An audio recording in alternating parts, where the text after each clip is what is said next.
नाज़रीन कराम अस्सलाम वालेकुम वरहमतुल्लाहि वबरकातुहू। उम्मीद है आप सब खैरियत से होंगे। अल्लाह ताला से दुआ है कि आपकी ज़िंदगी में हर वक्त बहार ही बहार हो। आइए नाज़रीन, मुश्ताक अहमद यूसुफ़ी के तंज़ व मज़ाह के अक़वाल से चंद खूबसूरत अक़वाल से महज़ूज़ होते हैं।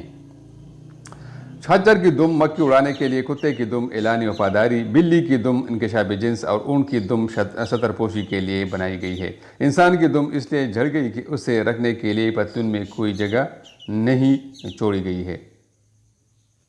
मैंने बस में बराबर की सीट पर बैठी खूबसूरत खातून से पूछा, क्या मैं इस परफ्यूम का नाम पूछ सकता हूँ जो आपने लगाया हुआ है?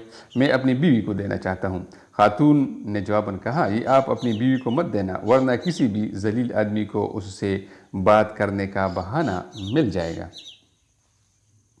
राजस्थान के राजपूतों में उल्टा दस्तूर है। ऊँट पर बैठी हुई औरत के अंदाज़े नशस्त को देखकर 1 मील दूर से बता सकते हैं कि वो सवार की बहन है या बीवी।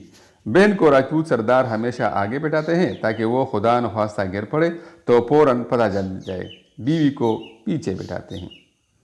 सूफी गुलाम मुस्तफ़ा तबस्सुम साहब के एक शागिर्द एक बार नज़र की ऐनक लगाकर आ गए तो सूफी साहब ने कहा कि तुम ऐनक लगाकर बिल्कुल उल्लू लगते हो।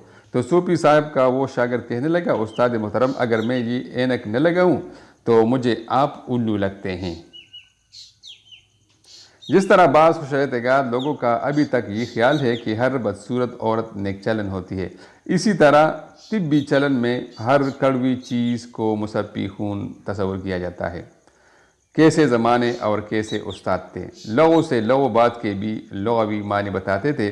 तेश में भी तालीमी तकाज़ों का लिहाज रखते थे। फ़कत गाली ही नहीं देते थे, उसका इमला और मतलब भी बताते थे। पैदा कहाँ ऐसे परागंदा थबा लोग। मज़ीद इस तरह की वीडियोज़ देखने के लिए हमारा चैनल ज़रूर सब्सक्राइब करें। बराए मेहरबानी इस वीडियो को भी लाइक और शेयर ज़रूर करें। आप लोगों का बहुत बहुत शुक्रिया।